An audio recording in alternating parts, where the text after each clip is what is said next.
see it. Common sense for internet.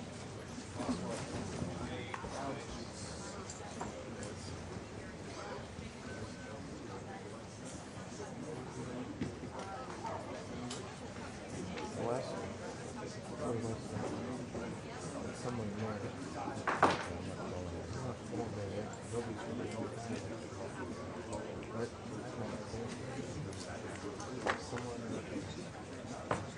It's on his face as he's walking around.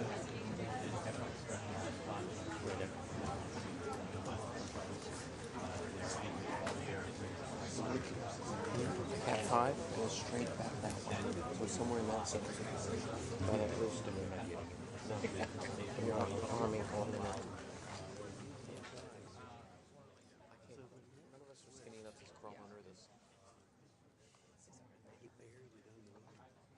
That's where the blue cable goes to. Sorry, repeat that? Oh, that wasn't me.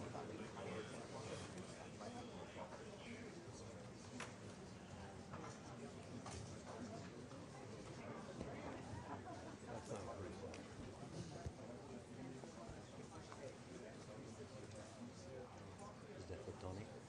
Photonics? Yeah. Okay, well then.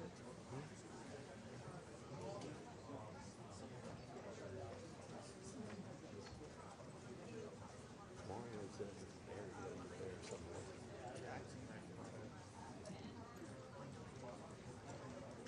I mean, I'll Gumby, but not that far.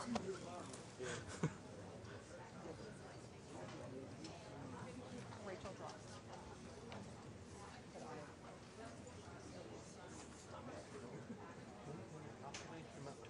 Another wireless as well. I mean, we can definitely add it to that other thing. Yeah, the other Wi-Fi is totally dead. Is it working?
Hey, New York, how's this audio now?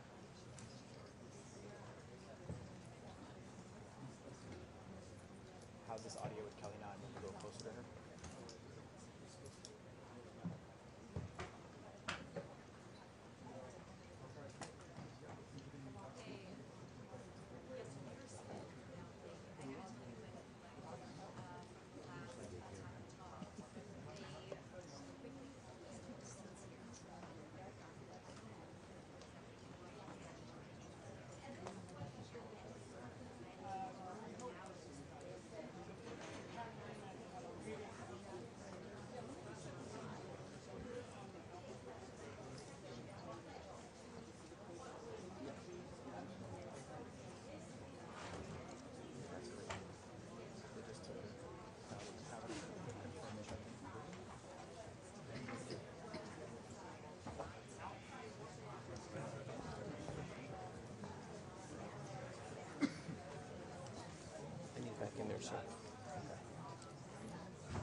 Except just came in.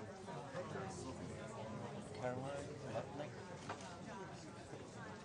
Lutnick? But she may have to give up on this.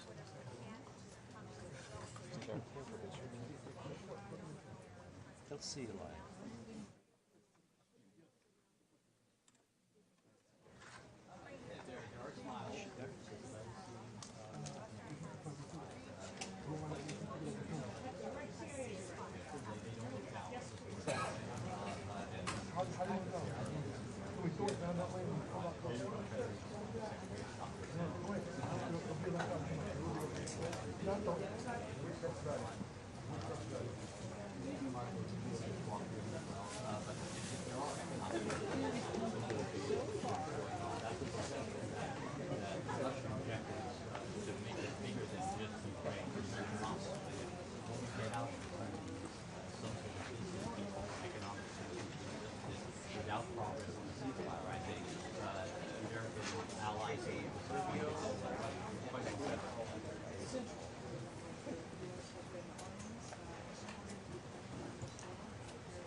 Ladies and gentlemen, the President of the United States of America and the President of the Russian Federation.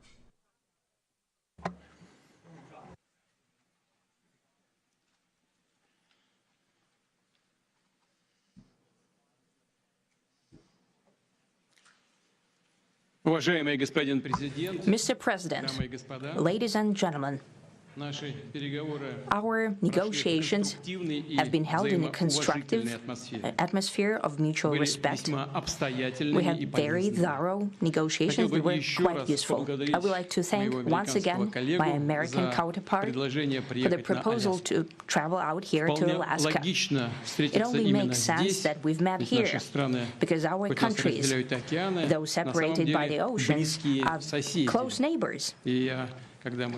So when we've met, when I came out of the plane and I've said, "Good afternoon, dear neighbor, very good to see you, in good health, and to see you alive," I think that is very neighborly. And I think that's some kind words that we can say to each other. We're separated by the Strait of Bering, though there are two islands only between the Russian island and the U.S. island. They're only 4 kilometers apart. We're close neighbors, and it's a fact. It's also important that Alaska has to do with our common heritage, common history between Russia and the U.S., and many positive events have to do with that territory. Still, there is tremendous cultural heritage back from the Russian America. For example, Orthodox churches and a lot of more than 700 geographical names of Russian origin. During the Second World War, it was here in Alaska that was the origin of the legendary air bridge for the supply of military aircraft and other equipment under the Lend-Lease program. It was a dangerous and treacherous route over the vast emptiness of ice. However, the pilots of both countries did everything to bring closer the victory. They risked their lives and they gave it all for the common victory. I was just in the city of Magadan in Russia, and there is a memorial there dedicated to the Russian and the U.S. pilots. And there are 2 flags, the U.S. flag and the Russian flag. And I know that here as well there is such a memorial. There is a military burial place several kilometers away from here the Soviet pilots that buried there who died during that dangerous mission. We're thankful to the citizens and the government of the U.S. for carefully taking care of their memory. I think that's very worthy and noble. We'll always remember other historical examples when our countries defeated common enemies together in the spirit of battle camaraderie and allyship that supported each other and facilitated each other. I'm sure that this heritage will help us rebuild and foster mutually beneficial and equal ties at this new stage, even during the hardest conditions. It is known that there have been no summits between Russia and the U.S. for 4 years, and that's a long time. This time was very hard for bilateral relations, and let's be frank, they've fallen to the lowest point since the Cold War. I think that's not benefiting our countries and the world as a whole. It is apparent that sooner or later, we had to amend the situation to move on from the confrontation to dialogue. And in this case, a personal meeting between the heads of state has been long overdue, naturally, under the condition of serious and painstaking work, and this work has been done in general. Me and President Trump have very good direct contact. We've spoken multiple times. We spoke frankly on the phone. And Special Envoy of the President, Mr. Witkoff, traveled out to Russia several times. Our advisors and heads of foreign ministries kept in touch all the time. And you know fully well that one of the central issues was the situation around Ukraine. We see the strive of the administration and President Trump personally to help facilitate the resolution of the Ukrainian conflict. And his strive to get to the crux of the matter, to understand this history, is precious. As I've said, the situation in Ukraine has to do with fundamental threats to our security. Moreover, we've always considered the Ukrainian nation, and I've said it multiple times, a brotherly nation, however strange it may sound in these conditions. We have the same roots, and everything that's happening is a tragedy for us and terrible wound. Therefore, the country is sincerely interested in putting an end to it.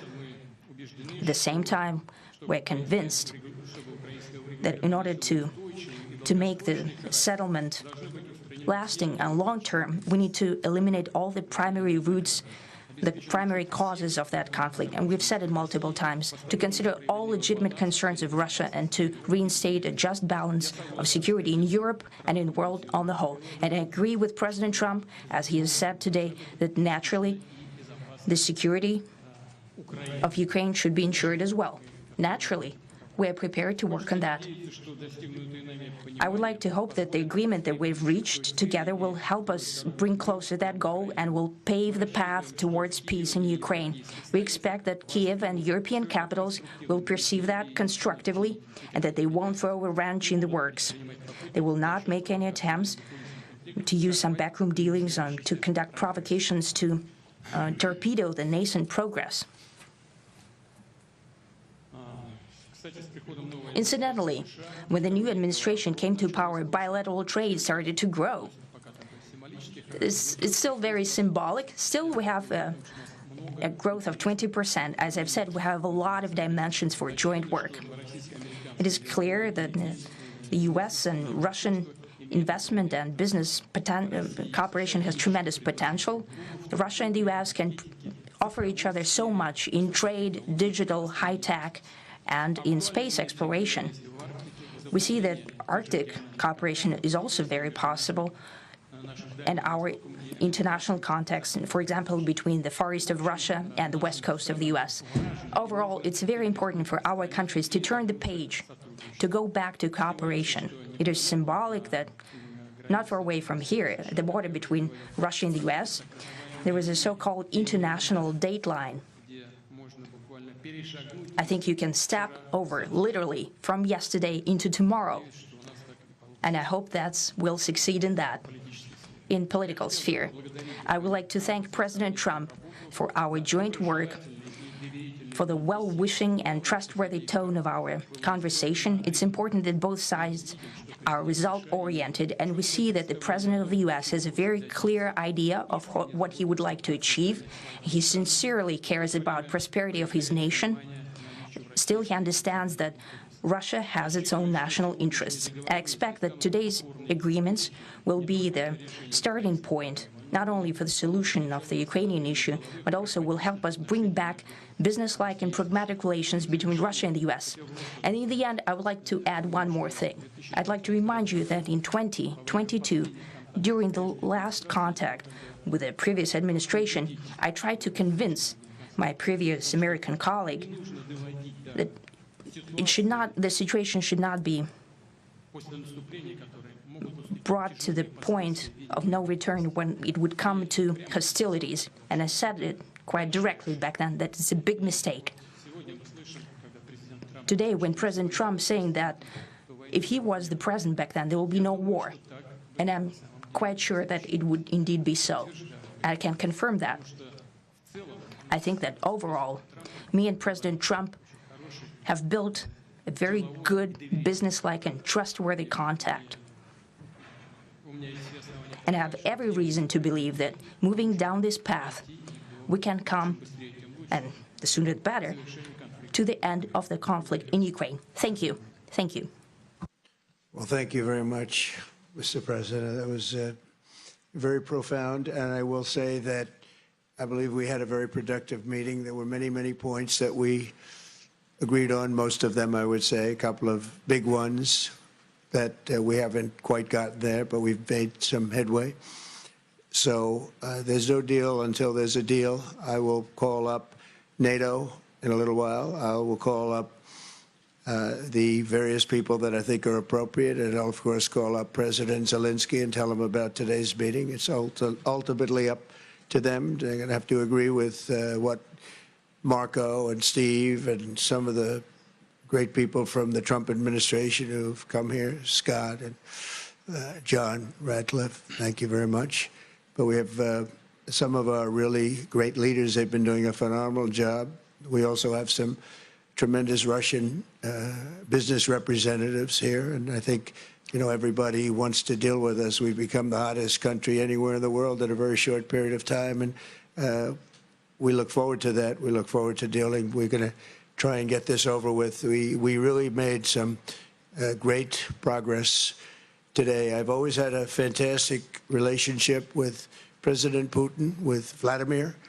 We had many tough meetings, good meetings. We were interfered with by the Russia hoax. That made it a little bit tougher to deal with, but he understood it. I think he's probably seen things like that during the course of his career. He's seen it all, but we had to put up with the Russia hoax. He knew it was a hoax, and I knew it was a hoax, but what was done was very criminal. But it made it harder for us to deal as a country in terms of the business and all of the things that we'd like to have dealt with. But we'll have a good chance when this is over. So just to put it very quickly, I'm going to start making a few phone calls and tell them what happened. But we had an extremely productive meeting, and many points were agreed to. There are just a very few that are left. Some are not that significant. One is probably the most significant, but we have a very good chance of getting there. We didn't get there, but we have a very good chance of getting there. I would like to thank President Putin and his entire team, whose faces, who I know in many cases, other than that, whose faces I get to see all the time in the newspapers. You're almost as famous as the boss, but especially this one right over here. But we had some good meetings over the years, right? Good, productive meetings over the years, and we hope to have that in the future. But let's do the most productive one right now. We're going to stop really 5, 6, 7,000, thousands of people a week from being killed, and President Putin wants to see that as much as I do. So, again, Mr. President, I'd like to thank you very much, and we'll speak to you very soon and probably see you again very soon. Thank you very much, Vladimir. Next time in Moscow. Oh, that's an interesting one. I don't know. I'll get a little heat on that one, but I could see it possibly happening. Thank you very much, Vladimir. And thank you all. Thank you. Thank you. Thank you so much.